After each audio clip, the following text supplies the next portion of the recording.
bienvenidos a un podcast para la tribuna.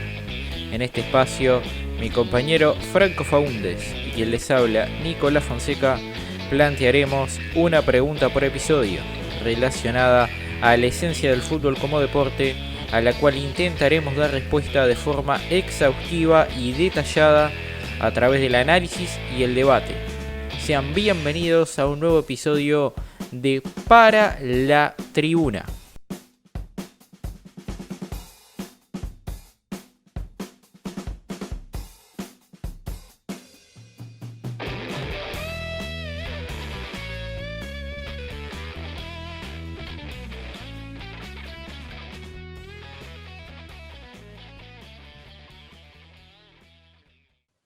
¿Qué son los barra bravas? ¿Cómo estás, Nicolás? Yo con unas ganas bárbaras de arrancar este episodio porque el tema que nos convoca es genial. Un tema violento, un tema que dio mucho que hablar en muchos momentos en diferentes ligas, que repasamos históricamente los hooligans, repasamos también acá en Sudamérica, en algunos sectores, en otros lugares fervientes de mismo Europa. Es fuerte este tema para hablar y para desmenuzar y entender la realidad de los barra bravas. Este es un tema que yo personalmente tenía, y creo que vos también, creo que los dos teníamos bastante ganas de abordar ya desde hace un tiempo. Este tema de las barra bravas, este mundo tan marginal, que muchas veces no se habla demasiado en los grandes medios, y es muy interesante, estaría bueno después en algún futuro, más o menos cercano, volver a este tema con algún especialista. Hay un periodismo especializado en Barra Bravas, que trata este tema muy de cerca, porque tiene muchos secretos, muchos laberintos, muchas historias que contar, y un poco de eso es lo que vamos a abordar en este episodio. Te propongo, Franco, si te parece, porque tenemos mucho material, este episodio realmente va a estar muy bueno, les pido que sigan prendidos a lo que es este podcast. Vamos a arrancar para conocer bien desde adentro qué es ser un barra brava, porque le repito a la gente, vamos a abordar específicamente el tema de barra bravas, este fenómeno que se da en Sudamérica. Obviamente después están los hooligans, están los ultras en España, que tienen sus particularidades, sus matices, que de repente no los quiero meter a la misma bolsa. Vamos a meternos ya con el primer audio. Vamos a escuchar una entrevista que se le hace a Chiquitona. Este es el apodo que tiene el ex jefe de la Barra Brava de Colegiales, que era entrevistado en el marco de un documental sobre Barra Bravas que hacía el ya extinto canal español Canal Plus, en un documental justamente sobre este tipo de hinchas allá por el 2012. Vamos a escuchar este informe que se hacía sobre el jefe de la Barra Brava de Colegiales, Club del Ascenso Argentino. Alejandro Flores, conocido como Chiquitona, es un delincuente habitual con cierto prestigio carcelario en penales de Argentina y Uruguay. Un tipo duro, peligroso, que ha logrado a base de violencia hacerse un sitio en la barra de este modesto club bonaerense. Todos le respetan: el camarero de la cantina, el celador de la puerta, el presidente del club. Obviamente es el miedo el que le proporciona ese estatus. Delante de la pancarta "Excursio no respeta a nadie", que sus compinches han pintado con faltas de ortografía, este hombre no habla de fútbol, sino de su capacidad de intimidación en la hinchada, de cómo echó al anterior líder, de cómo un delincuente como él se ha convertido en una figura respetada en esas gradas. O sea, tú ves los partidos desde aquí siempre con los puñales encima, ¿no? Claro, nada, siempre así. ¿Y el presidente no te dice nada? ¿Qué me va a decir? No lo sé. Y si me dice algo, me agarra uno. Le digo, tome, agarra uno y pelea. Quizá Alejandro represente más bien el estado de degeneración al que están llegando muchas barras bravas, convertidas en refugio de delincuentes que blanquean su pasado o su presente como hinchas fervorosos. Nunca en mi vida trabajé. ¿Nunca en tu vida trabajaste? No. ¿Siempre te dedicaste Sí, a robar. a robar? Porque me gusta. Me gusta la adrenalina. Porque te gusta. Me encanta. ¿Verdad? Voy a tener el poder. ¿Tú te consideras a ti mismo un ladrón, un delincuente? No. No. ¿Con qué categoría te Humilde, definirías? un ser humano, con corazón. Estremecedor relato de Chiquitona, un jefe de la barra brava de Colegiales que, no sé si se alcanza a escuchar allí, falleció a la semana de dar la entrevista y esto es un poco una muestra de la violencia que se vive allí. A mí me llegó particularmente dos cosas. Primero, el miedo, porque allí se habla del respeto que se le impone y cuando dicen del respeto que impone el jefe sobre los demás empleados del club, habla lo argumenta sobre el miedo. Yo creo que justamente no es respeto, sino miedo el que se le tiene. Y por otra parte, me encantó la apreciación que hace el director del documental que dice, quizás represente, el caso de Chiquitona, el estado de degeneración de muchas barras que blanquean su pasado y su presente como hinchas fervorosos. Vamos a profundizar más en esta frase a lo largo del podcast con otros audios, pero me pareció muy interesante, Franco, esto de la progresiva degeneración que están atravesando los Barra Bravas.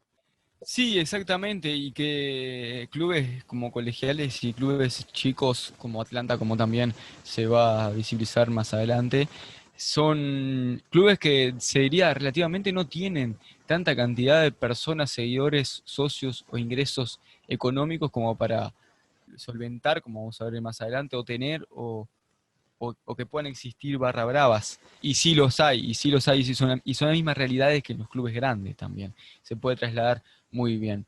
Y fuiste al lugar donde yo quería alojarme, que es justamente en esta parte de el miedo y la violencia, el miedo y el respeto, perdón. El miedo y el respeto, las diferencias que radican, que lo quería ilustrar justamente con esta frase de Capusotto. Lograr que ellos bailen y se diviertan con la música de los mismos que le provocan desprecio y miedo. Por supuesto que acentuaremos que nos tengan miedo, ya que no podemos lograr respeto, al menos el miedo se le parece mucho.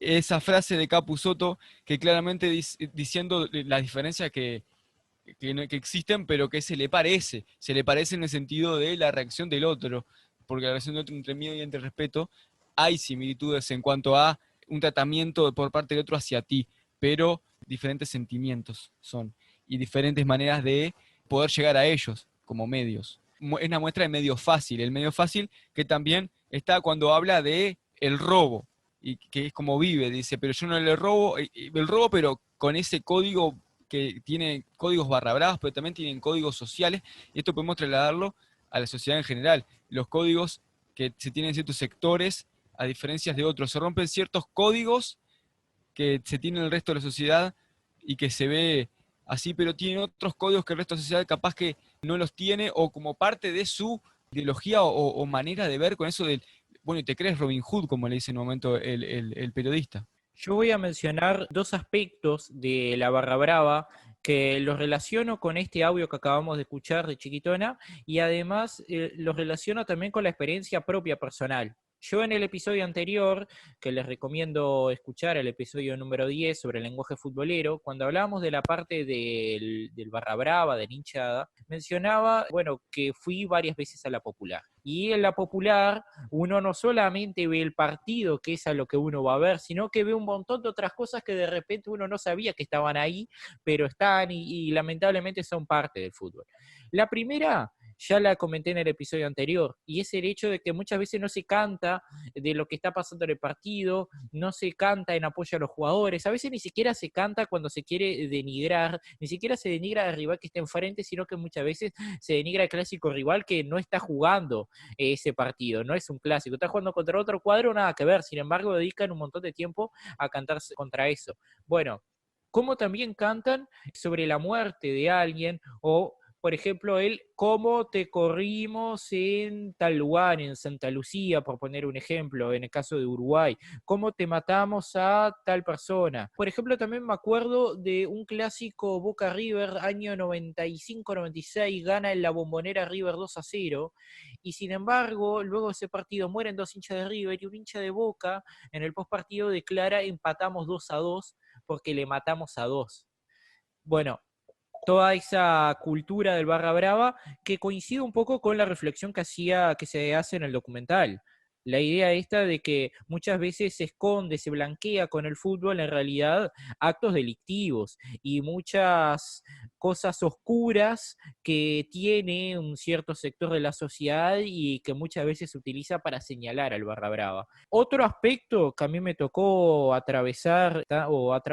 ver, estando allí en la Popular, es ver cómo detrás de los telones uno ya siente el aroma, por ejemplo, a ciertas drogas, y uno puede ver cómo detrás de los telones a veces se intercambian pequeñas bolsas que uno a veces a la distancia no alcanza a ver bien qué tipo de droga es, pero es claramente como el jefe reparte a ciertas personas allegadas para luego, creo yo, vender en la semana en las bocas de drogas que hayan en los barrios. Cómo a veces se utiliza la pasión y todas las banderas y los trapos y toda esa cultura del aguante para esconder por detrás un negocio paralelo ilegal que se gesta en las propias instalaciones del club al que apoyan. Sobre los negocios ilegales, quería primero hablar algo más de este audio que dice: no hay frase coherente de fútbol y pasión. Eso también está implícito, que es eso de estar igual de espalda al partido, olvidarse del trasfondo futbolístico y la esencia del fútbol y pasar a otro tipo de objetivo con el fútbol. Pero con respecto a lo que tú decís de los negocios en las barras bravas, que hay negocios, hay que decirlo, desde varios ámbitos en la barra brava, negocios de la barra brava de los jefes de barra brava sobre otros, que esos otros a su vez también tienen sus ciertas personas para negociar, a su vez con el presidente de la barra, con la dirigencia con los partidos políticos, y mucho más lo que sucede en Argentina, como acá menciona Mónica Nizardo, profesora de música y teatro, que fue dirigente de Atlanta, que habla sobre el negocio de los barras en Argentina. Mónica Nizardo es profesora de música y teatro y antigua directiva de Atlanta, un equipo bonaerense ahora en segunda. Cuando intentó reflejar en las actas del club el dinero que se destinaba a la barra brava, en etéreos conceptos de ayudas, comidas, banderas y otras partidas inexplicables, fue conminada a dimitir de su cargo. Entonces fundó la ONG Salvemos al Fútbol. Y Mónica, ¿de quién hay que salvar al fútbol entonces? Y el fútbol hay que salvarlo de las mafias organizadas que hay acá en los clubes de fútbol junto con la política. El grave problema de Argentina es que se juntan estos violentos, estas barras, que hacen negocios dentro de los clubes de fútbol y que a su vez durante la semana son mano de obra en la cuestión tanto de sindicatos como de partidos políticos. Ese es el grave problema. Salvemos al Fútbol lleva un monitoreo de las muertes en el fútbol y ha detectado un patrón preocupante. Desde hace 5 años ha habido 40 muertos. Pues bien, el 80% de ellos no fueron por peleas entre hinchas diferentes, sino por venganzas y luchas de poderes dentro de las barras. Por ejemplo, 6 de los 10 muertos del 2010. El capital principal de las barras bravas es la violencia. Un uso instrumental de la violencia que es el que está destinado a obtener beneficio económico. El sociólogo Diego Murci, con el que quedamos en las inmediaciones del estadio del River Plate, lleva años estudiando a los barras bravas. En su tesis Hinchas o hombres de negocios, defiende que las barras se han erigido en una especie de custodios de la identidad del club, de guardianes de las esencias en tiempos en los que los jugadores buenos enseguida se venden a Europa. Los hinchas son los que se autorreivindican y realmente con razón, como los que permanecen siempre ahí, los que están ahí siempre, los que están atrás del equipo, los que siguen valorando los colores por sobre otra cosa, por sobre el dinero, por sobre la conveniencia personal, por sobre la comodidad personal. Se autoimponen el rol de guardianes de la identidad del club. Bueno, la realidad que a ella le tocó atravesar es una realidad que le ha tocado también atravesar a muchos dirigentes, que cuando tocan ciertos nervios dentro de la interna del club, enseguida se ven obligados a renunciar. Esto parece mucho como esas películas de mafia donde amablemente te invitan a hacerte un costado porque entras en riesgo de que te hagan una oferta que no podrás rechazar, como decía Vito Corleone en la famosa saga. Y bueno, y esta mujer que ha tenido mucha valentía, porque si bien se vio obligada a rechazar, como vemos, volvió con esta ONG, Salvemos al Fútbol, que algo que quiero destacar es que no cuentan con el apoyo ni de la Asociación de Fútbol Argentino, que es la primera que tendrá que respaldar esta iniciativa, ni tampoco del listado de los partidos políticos, porque como dice muy bien Estos barra bravas luego forman parte son mano de obra de los sindicatos y de los partidos políticos. En este caso habla de la realidad argentina, donde muchas veces los barra bravas luego forman parte de la militancia de ciertos sectores del peronismo particularmente, y de algunos sindicatos, que recordemos que en el caso de Argentina se da la particularidad de que los sindicatos tienen una clara línea peronista, están afiliados al peronismo, son básicamente como un brazo sindical del peronismo, más que sindicatos independientes como se da en nuestros países. Quiero acotar también otra experiencia personal más. En este caso no estaba en la Popular, fue en un clásico entre Nacional y Peñarol. Yo me encontraba en la Tribuna América y fue una ubicación privilegiada porque pude ver tanto en la Tribuna Ámsterdam, que es la tribuna donde está la barra brava de Peñarol, y en la Tribuna Colombes, donde está la barra brava de Nacional, que en aquel entonces fue la apertura 2019, fue allá cerca de las elecciones, cerca de la segunda vuelta electoral en Uruguay, que estaba el candidato del Frente Amplio de la izquierda uruguaya, Daniel Martínez, y el candidato de la derecha uruguaya, del Partido Nacional, Lacalle Pou. Y en ambas tribunas, más allá de los antagonismos que puedan haber entre Nacional y Peñarol de toda la vida, en los dos se encontraba un trapo que decía, creo que era hashtag Martínez presidente. Bueno, ¿cómo la política se infiltra? Porque yo no creo que haya nacido de las dos hinchadas poner en el mismo partido, jugándose el campeonato en las instancias definitivas, poner los dos el mismo trapo con el mismo mensaje exactamente. Evidentemente ahí hubo un diálogo entre ciertos sectores, ya sea de la fuerza política, Frente Amplio, o desde el propio Estado, eso habrá que averiguarlo, con lo que es no el club, sino directamente con los altos mandos de la barra brava. Bueno, hay vinculaciones políticas claras y muestras muy claras que en Argentina se refleja en series como Puerta 7 o como la propia serie El Marginal, o claramente la mejor de las series para ilustrar todo este tipo de cosas y más vinculada a la política que al fútbol, pero mostrar cómo se trata el tema barras y cómo sirve al poder político es sin duda en El Puntero. Serie recontra ultra, ya que mi compañero se atreve a recomendar cosas, le recomiendo, pero se lo recontra recomiendo al Puntero, que hasta ganas de mirarla de vuelta me dan cada vez que recuerdo esa serie. También con respecto a lo que venías hablando, tenemos que decir que estas barras, al ser financiadas primero por clubes para sostener ciertos aspectos y tener ciertos apoyos, esos clubes mandándolos, siempre siendo el barra la mano dura de la cuestión, para hacer el trabajo sucio de poner carteles, como vos decís, o el trabajo sucio de tener que apretar a ciertos jugadores porque no rinden. Muchas veces pasa, los dirigentes que no encuentran cómo presionar para cambiar el rendimiento del club son mandados por los propios barras, porque los barras les afecta el financiamiento desde los dirigentes, no les afecta el resultado, es más, no le importa el resultado. Entonces, ¿por qué el barra apretaría al jugador? Ahí hay un trabajo sucio que tiene que hacer el barra, que no quieren hacer los altos mandos poderosos, ya sea políticos o políticos futbolistas. Entonces, quiero decir, con respecto a esto, y perdón que me vaya más largo, es que quiero leerles algo, que de esto de que el barra como parte del sistema, por eso, ¿por qué si se habla de barra, ya saben quiénes son los barra, no se destruye el barra? ¿Por qué? Porque el barra es parte del sistema, como estamos explicando. O sea, sirve al sistema, por eso no se destruye.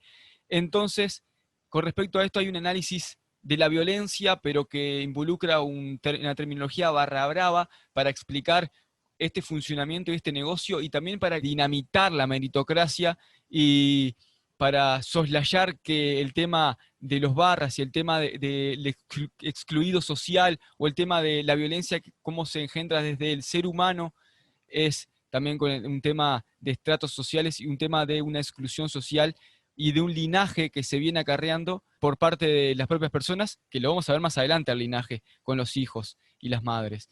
Un linaje que se viene acarreando, que se viene mamando y que va a futuras generaciones, y que por eso es que a veces cuando se dice romper la meritocracia, está clarísimo que con este tema que les voy a leer se rompe. Vengo de la cabeza, soy de una banda descontrolada. Hoy no me cabe nada, vas a correr porque sos cagón. Son todos unos putos, unos amargos, unos buchones. Llaman a los botones, vinieron todos, se quedan dos. Hoy vas a correr, porque sos cagón. Con el culo roto, porque mando yo. Voy a salir de caño, ya estoy re duro, estoy repasado. Como ya estoy jugado, me chupa un huevo matarte o no. Mi vida es un infierno, mi padre es chorro, mi madre es puta. Vos me mandás la yuta y yo te mando para el cajón. Yo soy el error de la sociedad, soy el plan perfecto que ha salido mal. Vengo del basurero que este sistema dejó al costado. Las leyes del mercado me convirtieron en funcional. Soy un montón de mierda brotando de las alcantarillas. Soy una pesadilla de la que no vas a despertar. Vos me despreciás, vos me buchoneás, pero fisurado me necesitás. Soy parte de un negocio que nadie puso y que todos usan. En la ruleta rusa yo soy la bala que te tocó. Cargo con un linaje acumulativo de misiadura, de un alma que supura veneno de otra generación. Yo no sé quién soy, yo no sé quién sos. El tren del rebaño se descarriló. Ya escucho la sirena, la policía me está encerrando. Uno me está tirando, me dio en la gamba, le di a un botón. Pasa mi vida entera como un tornado escupiendo sangre.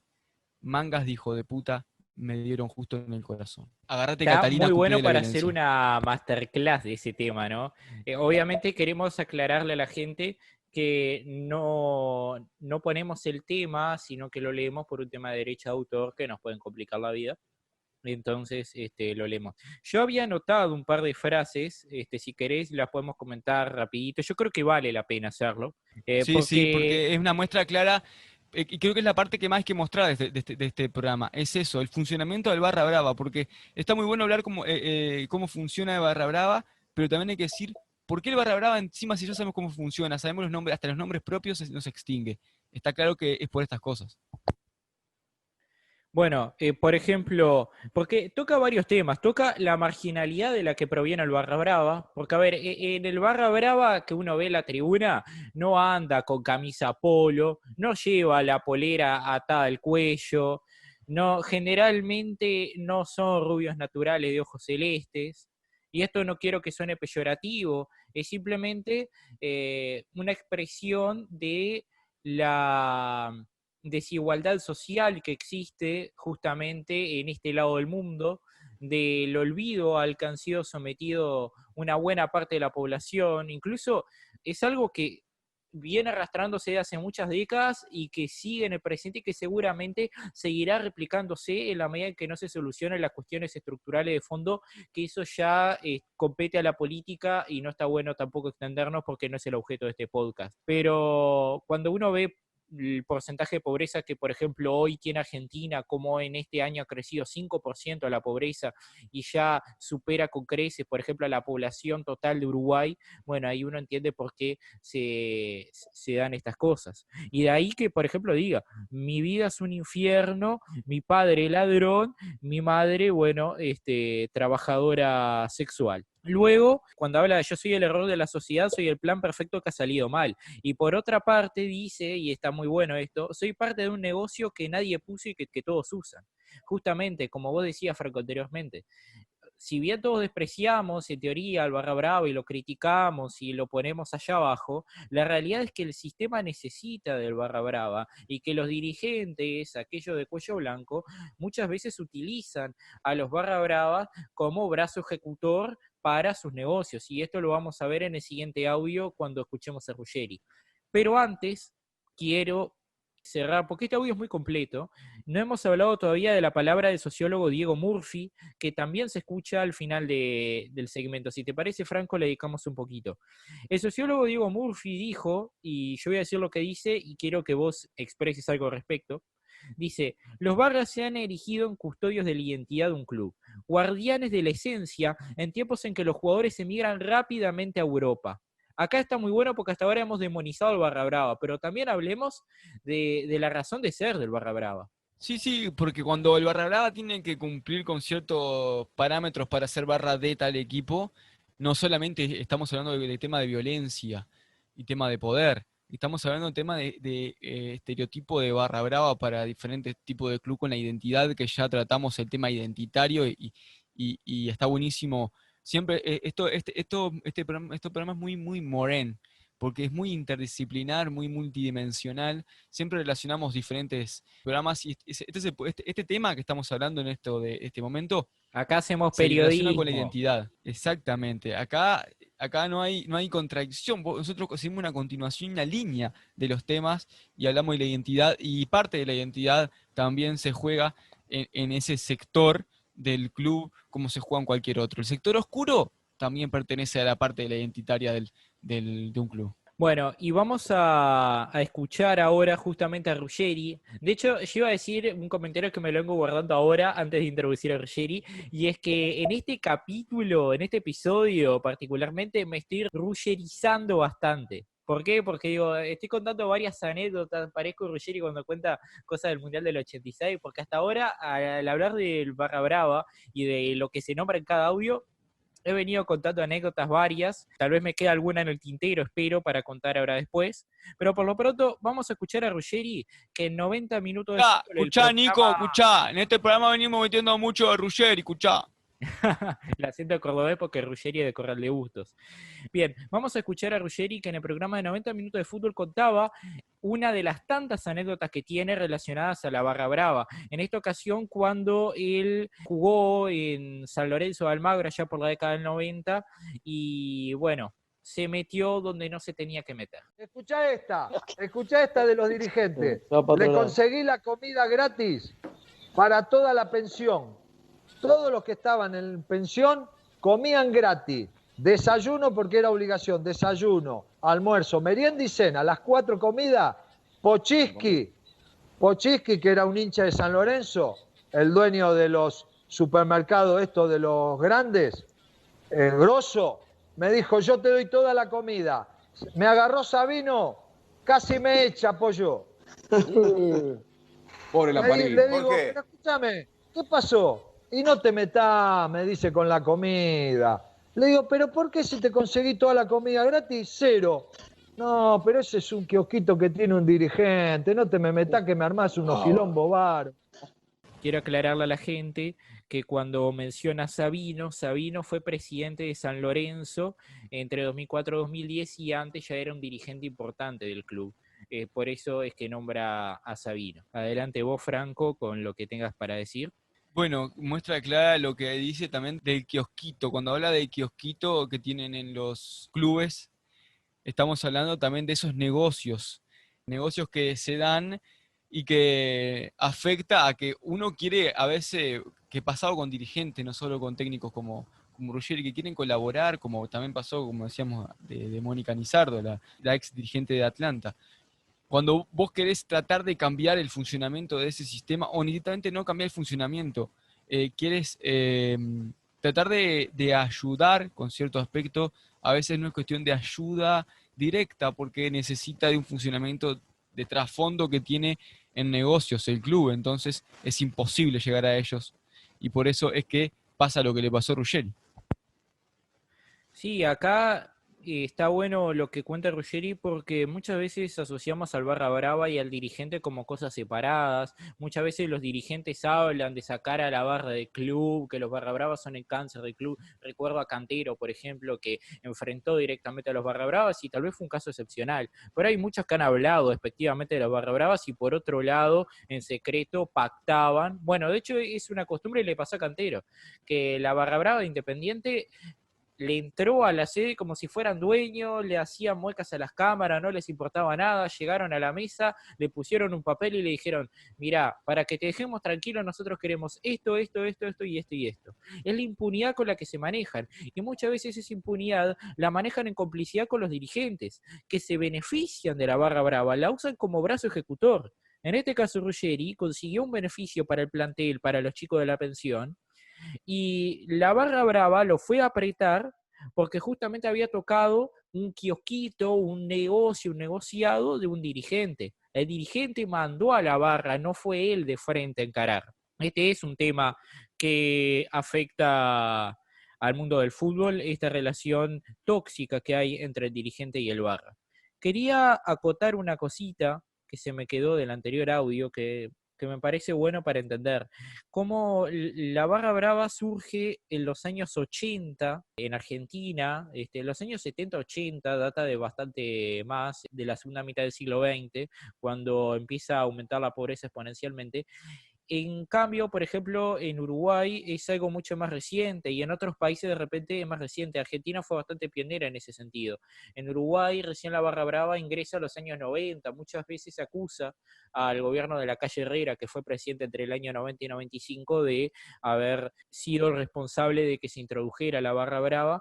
Y la barra brava ingresa justamente por eso, por una situación de desigualdad social y producto de un cambio en la cultura futbolística que se trata de erradicar, como lo pudo hacer, por ejemplo, el caso de Inglaterra. Yo quiero ahora, Franco, pasar a un aspecto muy singular, porque las barras bravas, como te decía, existen de hace bastante tiempo, y esto que vamos a contar también existe hace bastante tiempo. Pasa que ahora adquiere mayor visibilidad por una cuestión de que están presentes en las redes sociales y muchas veces aquello que omitían los medios de comunicación, bueno, ahora salen a la luz. Y es el tema de la barra brava mujer, porque no solamente la popular van hombres, sino que también van muchas mujeres. Y van muchas mujeres también con los niños. Una vez se pregunta por qué llevan a los bebés con un par de meses, con 1, 2, 3 años, que tal vez ni se van a acordar en el futuro de esa experiencia a la cancha, con el riesgo que implica llevarlo a la popular. Bueno, vamos a escuchar el caso de otro club del ascenso argentino, de La Ferrere, que en este caso es un informe de Telefe Noticias entrevistando a un par de hinchas mujeres femeninas que van a la popular de este club del ascenso argentino. Escuchemos el siguiente informe de Telefe Noticias sobre las madres barra bravas. ¿Son de alguna manera, podemos decir, madres barra? Venimos de toda la vida, somos de la zona, desde los chicos vienen de la cuna, como decimos, desde la panza de nosotros. Juntamos las mujeres, almorzamos en la casa de algunas siempre y arrancamos todas las mujeres aparte, con nuestros hijos, siempre. ¿Vos, por ejemplo, cuántos hijos? 3. 3 hijos. ¿Y nunca dijiste, dejo la cancha, ya está, ahora que los pibes? El primer tiempo de nacidos chiquititos y después seguimos. ¿Y a qué edad lo trajiste por primera vez a los chicos? 1 año. Bueno, increíble también esto que decíamos del linaje, también se ve involucrado en el sentido de que se carga con esta influencia hasta de llevar a la cancha a un niño de 3 meses. Es una locura, o sea, para mí particularmente no le veo razón de ser. Yo sé que está todo ese aspecto sentimental, pasional, de que estuviste desde la cuna, que te llevaran cuando estabas en la panza, desde que eras bebé chiquitito. Ahora, vos después cuando sos grande, ese bebé cuando crece y dice, porque yo iba de chico. Ahora bien, vos cuando tenías 1, 2, 3 años, ¿te acordás de los partidos a los que fuiste? Y la verdad es que generalmente no creo que se acuerden, ¿no? Si dicen que recuerdan algo, permítanme dudar, para mí que está mintiendo. Entonces, me parece que es un riesgo excesivo que no tiene razón de ser más que esa pasión desbordada que muchas veces utiliza justamente el barra brava varón para justificar los actos de violencia desmedida, en este caso las madres para compartir ese rato con los hijos. No me parece mal que vaya la mujer a la cancha, genial me parece, y está muy bueno que hoy en día va en mayor cantidad y que muchas veces se organizan para ir, que eso también está bueno. Se organizan, como decían acá, van a la casa de una, se juntan todas y van en grupo, que esto de repente también les da mayor seguridad a ellas a la hora de ir a la cancha. Ahora, llevar a un niño chico, cuando muchas veces se dan peleas dentro de la barra brava en medio del partido, como pasaba en el primer audio que escuchamos el testimonio de Chiquitona, o que muchas veces se dan problemas a la entrada o a la salida de los partidos, yo ahí no comparto. Hay en diferentes aspectos que no comparto, o sea, hay una parte que está buenísima, la esencia de los clubes acá, o sea, mucho en Sudamérica, precisamente en el Río de la Plata, el tema de la influencia de paternal, maternal hacia los niños y que después también esa parte de ser hincha de un club viene en cuestión de identidad, de recuerdos con sus padres, que es lo que lo lleva, bueno, creo que en un momento hubo una entrevista también muy emotiva o una noticia emotiva cuando la final del Boca River, que salió sobre un padre, de una mujer que estaba hablando de esa cuestión identitaria que tenía y que lo recordaba el padre, principalmente por ser hincha del club. Y Eso está buenísimo, pero por dos aspectos, como decís vos. Primero, que en este caso estamos hablando ya de números propios, estamos hablando de meses, me parece excesivo. Y segundo, el otro tema es que hay una parte de mi coherencia en el caso de cómo mamarse ser hincha de un club y tratar de romper con esos obstáculos, dijera Bachelard, en este caso no epistemológico, obstáculos sentimentales, de que tienes la influencia de cierta geografía. Bueno, la analizamos en otros audios a esto. En el audio que analizamos un poco, también ese hecho hablaba en contra de que tenés que ser de la identidad, creo que también era que tenés que ser hincha de un club de tu región. O el club en este caso es más chico todavía, más que geografía, del club de tus padres. Esa influencia que se te inculca, es como llevándolo a un aspecto, a una analogía, es como cuando en una religión está, ¿cómo se dice? Bueno, bueno, no sé la palabra. A ver, te puedo ayudar si querés. Ay, que cuando al bebé bueno, ¿cómo es que dice en una religión, cuando en el catolicismo principalmente, que lo cuando bautizan? Exactamente, eso. A esa analogía que se da también con respecto a la sociedad en general, es como un bautismo futbolístico. Como es el bautismo, bueno, es como un bautismo futbolístico de bautizar a alguien que con esta religión futbolística o de un club que afecta a que vos no puedas elegir y que la identidad no sea más personal, sino influenciada. Bueno, Franco, me parece un buen momento para ir llegando a las conclusiones. Franco Faúndez, ¿qué son los barra bravas? Un sector que forma parte de un club, el sector que es esa mano, que quiero también explicitar que esa mano oscura del fútbol y de un club que hace el trabajo sucio para ese club, que está crecido en un estrato social que acarrea a llevar a estas soluciones inmediatas y rápidas y que el negocio y el sistema lo lleve a ser funcional, como decíamos en la canción. Pero también esto forma parte de la propia sociedad, como estaba en la conclusión del programa pasado del lenguaje, acá también. En la cuestión de los barra bravas, tengo que decir que ¿qué son los barra bravas? Son esa parte, ese estrato social identificado como toda parte del fútbol, reflejo de esa sociedad. Esos son los barra bravas. Bien, ¿qué son los barra bravas? Permítanme responder a esa pregunta, o intentar responder a esa pregunta, justamente con la canción que utilizó Franco anteriormente de Agárrate Catalina, La Violencia. Permítanme aprovechar este espacio para practicar un poco mis habilidades de canto con algunas frases y luego las voy profundizando. Comienzo así. Vengo del basurero que este sistema dejó al costado, las leyes del mercado me convirtieron en funcional. Bien, esta parte me parece impecable, ríanse, cuando se les pase la risa vuelvan a poner play.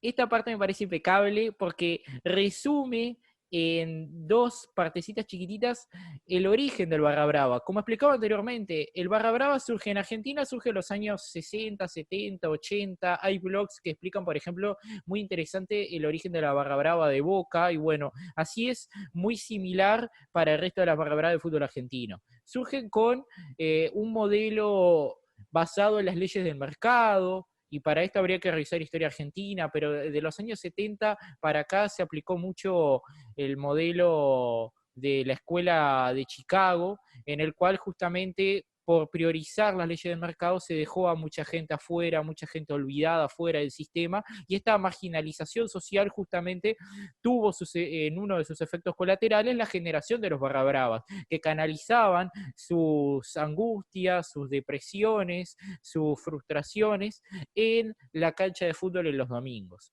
Bien, Y luego acá en el Uruguay, particularmente en el caso de nosotros que somos los que grabamos el podcast, somos de Uruguay, surge en los años 90 también, cuando en los años 90 se profundizan estas medidas, estas recetas pro mercado que justamente tienen como una partida colateral este ejército de reserva, ¿no? Que habla un poco Karl Marx en su teoría comunista. Esta gente que queda como por fuera del sistema y que, bueno, canaliza a través del fútbol su descontento. Y luego dice la canción: soy parte de un negocio que nadie puso y que todos usan. Muy bien, esa parte, y acá es genial, si quieren mirar en Netflix, está la serie Puerta 7, que también la mencionaba Franco, que es sobre la historia de la barra independiente. Cómo la barra brava se ha degenerado, tal como decía en el primer audio, y se ha vuelto un negocio. Hoy en día es un negocio y muchos ven en esa marginalidad en la que se encuentran dentro de lo que es el sistema, a la barra brava como un negocio en el que poder crecer hasta convertirte en el jefe y tener ese poder que era el que hablaba Chiquitona. Y después, cuando dice, vos me despreciás, vos me buchoneás, pero fisurado me necesitás. Y acá un poco habla del sentir común de la opinión pública, hay un desprecio al barra brava como algo negativo que hay que erradicar, pero por otro lado, el barra brava es funcional al sistema, y por ejemplo veíamos en la anécdota que contaba Ruggeri, la necesidad del barra brava como brazo ejecutor para los negociados también de muchos dirigentes. Entonces, para no demorarla tanto, porque no quiero que esto se vuelva tedioso, ¿qué son los barra bravas? Los barra bravas son básicamente la marginalidad, lo que el sistema dejó al costado y lo que muchos en el ambiente del fútbol, aprovechándose de esta necesidad, los utilizaron para sus negocios personales. Y es también una oportunidad para mucha gente que quedó al costado, que sabe que no tiene oportunidades o que casi no tiene oportunidades, depende de un milagro el progresar en su vida, sobre todo en esta sociedad donde la meritocracia muchas veces no funciona, y acuden al negocio de la barra brava no por una vocación, sino por una cuestión de necesidad.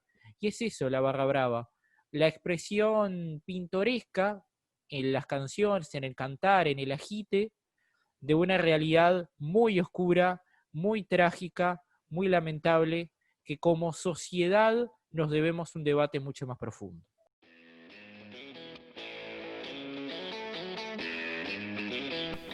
Y hasta aquí este 11º episodio de Para la Tribuna. En esta ocasión nos preguntamos ¿qué son los barra bravas? Espero que hayamos podido responder a la pregunta en toda su amplitud y complejidad. Si es así, espero que nos sigan en Spotify, estamos como Para la Tribuna, allí subimos los episodios completos cada semana. También estamos en YouTube como Para la Tribuna, allí además de subir los episodios completos semanalmente, también subimos los segmentos más destacados de cada capítulo. También estamos en Instagram como Para la Tribuna_podcast, y allí subimos, además de los segmentos más destacados, también intensos debates semana a semana sobre los temas que tratamos en el podcast, para que se dé un lindo intercambio entre toda esta tribuna que cada día se amplía más y más. Espero que les haya gustado este episodio y si es así, los esperamos la semana que viene con más Para la Tribuna.